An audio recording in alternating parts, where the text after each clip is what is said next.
I woke to the sound of my bedroom door slamming open. The clock on my nightstand read 4:47 a.m. Dad, get up. I need you to drive me to the airport. Now. My son Marcus stood in the doorway, backlit by the hallway light, his phone glowing in his hand. 28 years old, and he still lived in my basement. Well, not just the basement anymore. Over the past 6 months, he'd gradually taken over the main floor too. Marcus. What time is your flight? My voice came out rough with sleep. 7:30. Which means we need to leave in 20 minutes. Come on, I don't have time for this. I pushed myself up, my joints protesting. At 63, early mornings hit different than they used to. Can't you take an Uber, or I could call you a cab? He laughed, not a friendly laugh.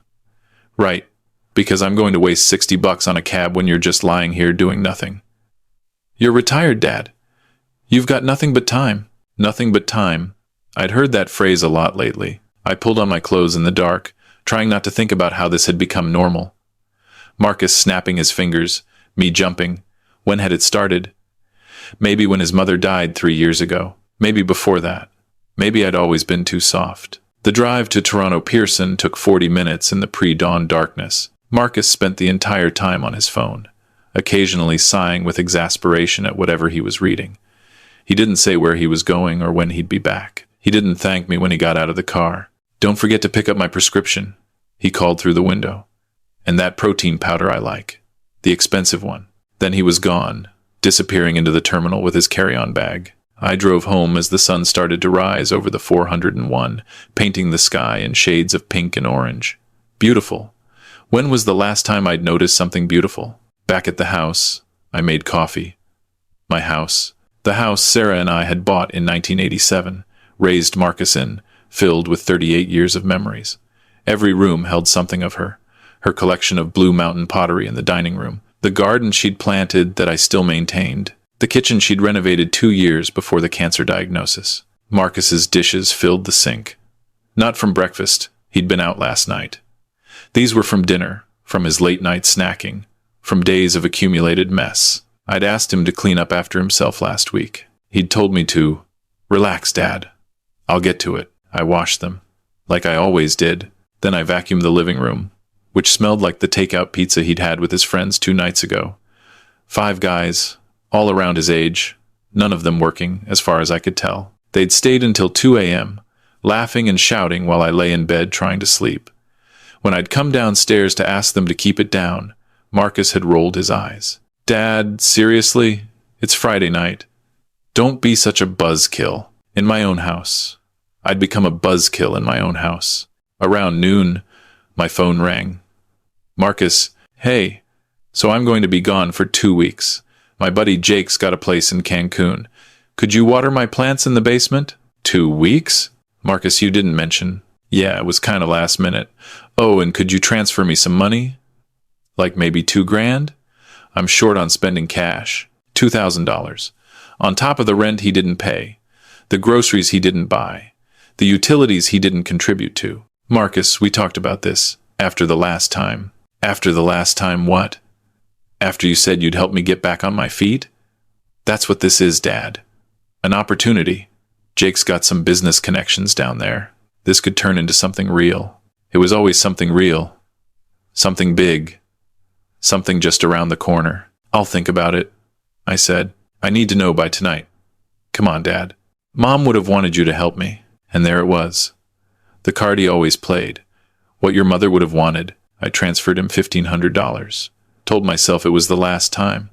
Knew it probably wasn't. The next morning, I met my friend Bill for breakfast at our usual spot, a small diner near the lake. Bill was my age, had worked with me at the CN Rail maintenance yards for 30 years before we both retired. His kids had moved out, started their own families, visited on holidays and called on Sundays. "You look tired," Bill said, studying me over his coffee. Marcus needed a ride to the airport yesterday. 4:47 in the morning. Bill set down his mug with more force than necessary. "Peter, you've got to stop. He's my son. He's a grown man who's using you like a personal ATM and chauffeur service. When are you going to wake up?" I changed the subject. But his words stayed with me. That afternoon, I was in the garden, pulling weeds from Sarah's flower beds, when my phone buzzed. A notification from my bank. A withdrawal of $600 from my savings account. I hadn't made a withdrawal. My hand started shaking as I checked my account. Another notification. Another $300. Another $500. I called the bank. The withdrawals had been made from an ATM in Cancun. My card. My PIN. How is that possible? I asked the customer service representative. My card is in my wallet. Except it wasn't. When I checked, really checked, I found my old expired card. Marcus must have switched them sometime in the past few weeks. We can freeze the account, the representative said. And you'll need to file a police report for the fraud. It's not fraud, I heard myself say. It's my son. He must have. There must be a misunderstanding.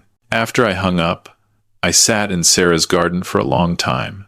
Bees hummed in the lavender she'd planted. A blue jay scolded me from the fence. The world kept going, indifferent to the cold weight spreading through my chest. That night, I couldn't sleep. I kept thinking about the bank account, about the 4:47 a.m. wake-up call, about the dishes and the mess and the, "You're retired, you've got nothing but time," about the way he'd said Mom would have wanted you to help me. Sarah wouldn't have wanted this. Sarah had loved Marcus fiercely, but she'd also had boundaries. Love doesn't mean being a doormat, she used to say. I'd watched her tell Marcus no plenty of times when he was younger. Maybe that's where I'd gone wrong. After she died, I'd stopped saying no. Terrified that I'd lose him too. Terrified of being alone in this big house with all its memories. So I'd let him move in temporarily. Let temporary become permanent. Let him treat me like the hired help. At some point during that sleepless night, something shifted. Maybe it was exhaustion. Maybe it was finally hitting bottom. But I made a decision. The next morning, I called a lawyer. Her name was Janet Kowalski, and she'd handled Sarah's estate. She listened to everything, taking notes. Her expression neutral. "How long has he been living there?" she asked. 6 months officially, but he's been staying over on and off for about a year. "Is he on the deed?"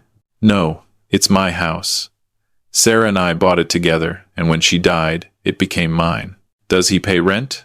Contribute to utilities?" "No." "And you've asked him to leave?" I hesitated. "Not directly. I've suggested he might want to find his own place." Janet leaned back in her chair.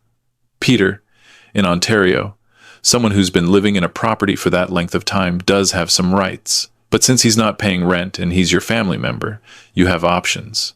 The first step is giving formal notice.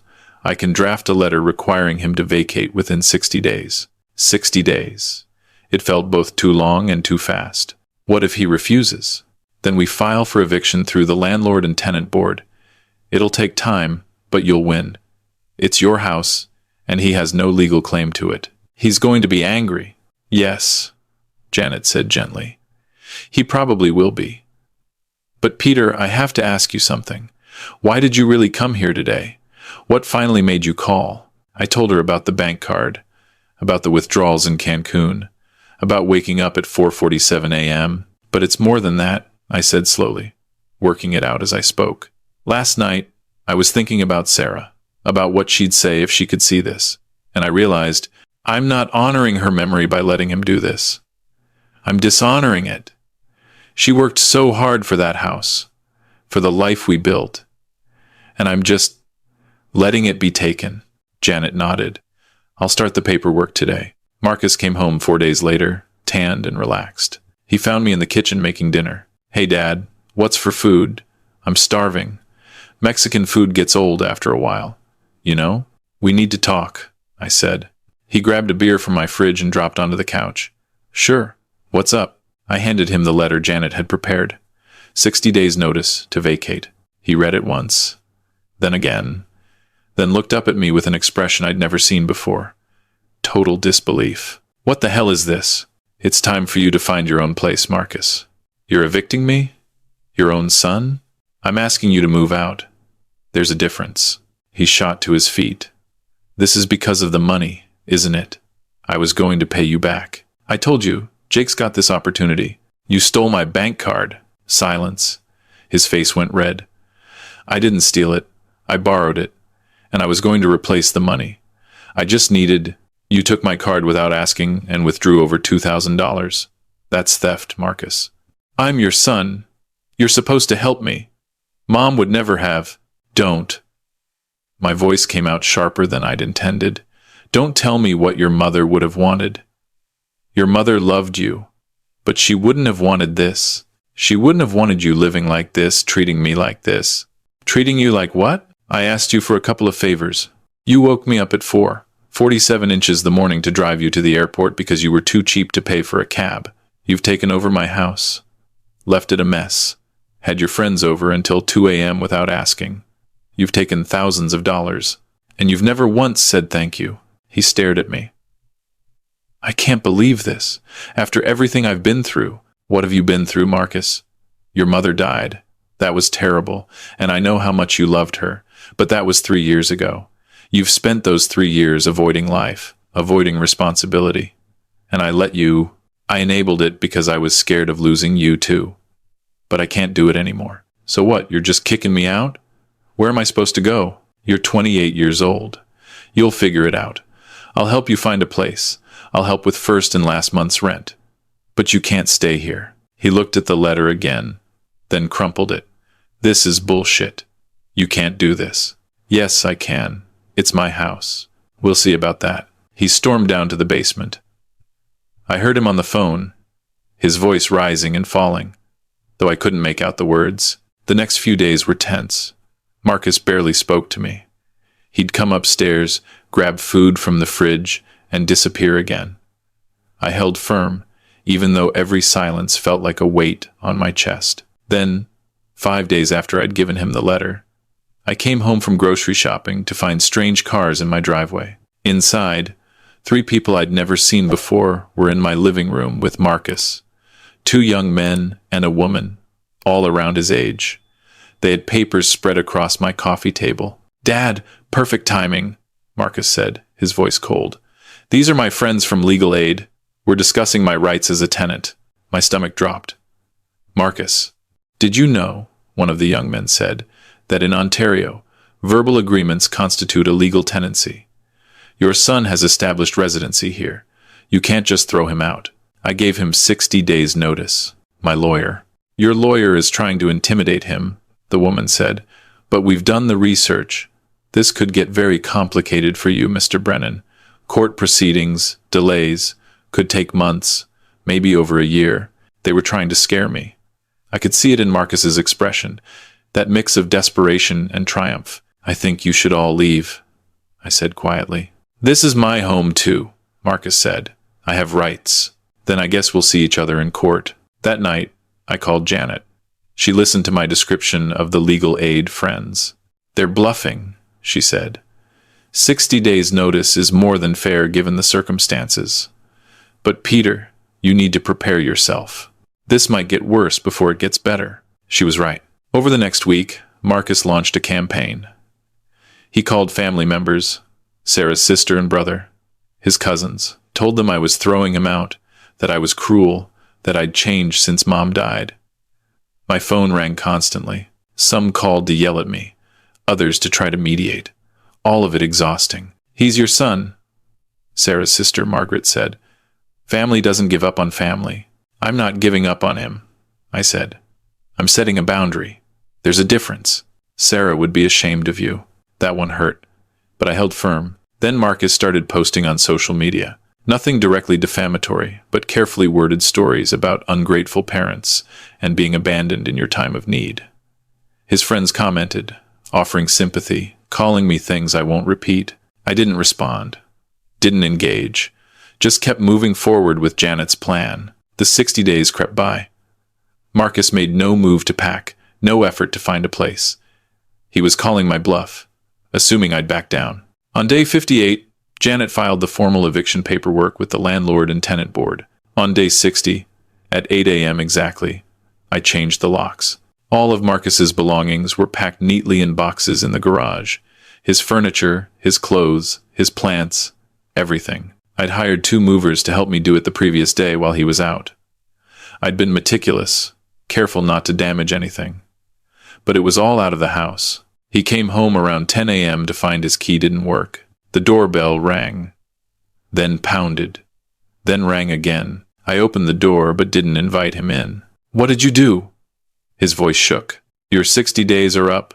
Your belongings are in the garage. I've rented you a storage unit for 3 months, paid in advance. Here's the key and the address. You can't do this. I already did.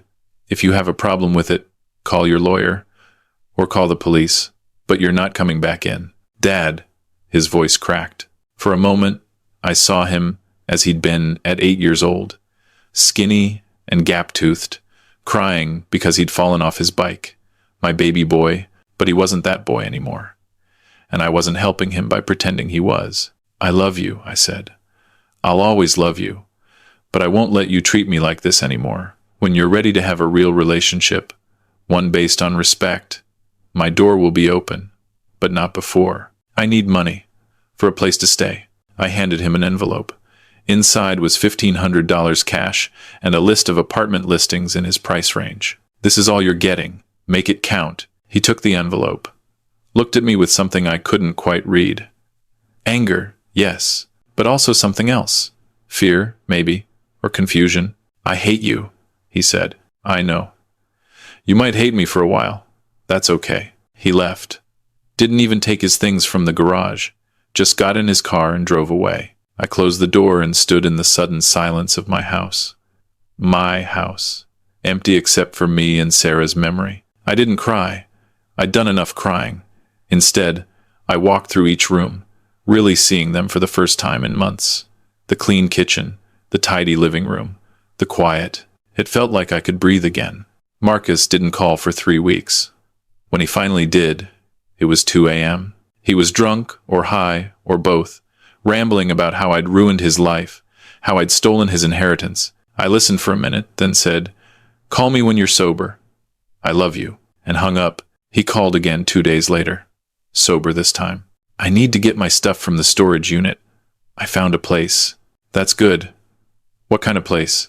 "A room in a house with 3 other guys. It's kind of a dump, but it's what I can afford." "Are you working?" A long pause. "Yeah, construction. It's just temporary until I find something better." "That's good, Marcus. I'm proud of you." "Don't." His voice was sharp. "Don't act like we're okay. We're not okay. You're right, we're not. But we could be someday, if you want that." He hung up, but he'd called. That was something. 3 months later, I was in Sarah's garden, planting tulip bulbs for next spring, when my phone rang. Unknown number. "Dad? It's me." Marcus's voice, but different somehow, quieter. "Hi, son. How are you?" "I'm okay. Look, I'm calling because my roommate's girlfriend is a therapist. Well, she's studying to be one. And we got talking the other night, and she said some things that got me thinking." I waited. "She said that sometimes people use other people because it's easier than facing their own stuff. And that the people who let them do it, they're usually scared of something too. Of losing them. Or being alone. Or whatever." My throat tightened. "That sounds pretty accurate." "Yeah. So I've been thinking about Mom and how things were after she died, and I think maybe I was angry. At you, at her for leaving, at everything. And I took it out on you because you let me." "Yes. And you let me because you were scared I'd leave like she did." "Yes." A long silence. I could hear traffic in the background. Voices. "I'm sorry," he said finally. "For all of it. The money, the attitude, the way I treated you. You didn't deserve that." I had to sit down. My legs went weak. "Thank you," I managed. "That means more than you know. I'm not asking to move back in. I know, but maybe. Could we get coffee sometime? Actually talk? I'd like that very much." We met the following Saturday at a Tim Hortons, neutral territory. He looked different. Thinner, harder somehow, but also more present, more real. We talked for 2 hours.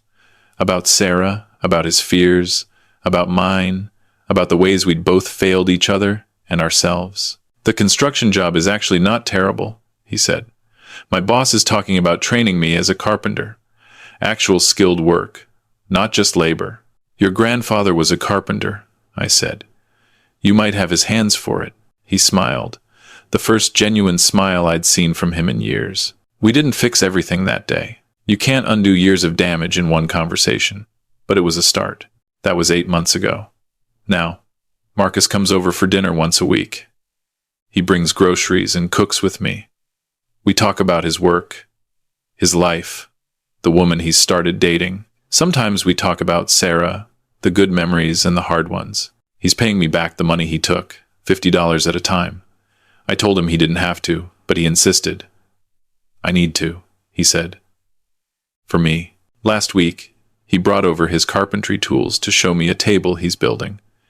I'm thinking I might start a side business, he said. Custom furniture. I've got a couple of orders already. I watched him talk, his face animated, excited about something real for the first time in years. Your mother would be proud of you, I said. He looked at me, and his eyes were wet. Do you think so? I know so. And Marcus, I'm proud of you too. He nodded, not trusting himself to speak. We're not perfect. We still have hard days, difficult conversations, but we're building something real now. A relationship based on respect, not obligation, on choice, not guilt. Bill was right about a lot of things, but he was wrong about one thing. I didn't need to wake up. I needed to stand up. There's a difference. Sometimes love means saying no. Sometimes it means letting someone fall so they can learn to stand on their own. It's the hardest thing I've ever done. Harder than losing Sarah, in some ways, because I chose it, but I'd choose it again. Because now, when I sit in Sarah's garden in the evening light, watching the flowers she planted bloom year after year, I don't feel alone. I feel at peace.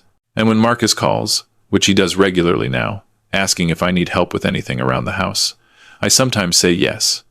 Not because I need the help, but because he needs to give it. That's the difference between enabling and empowering.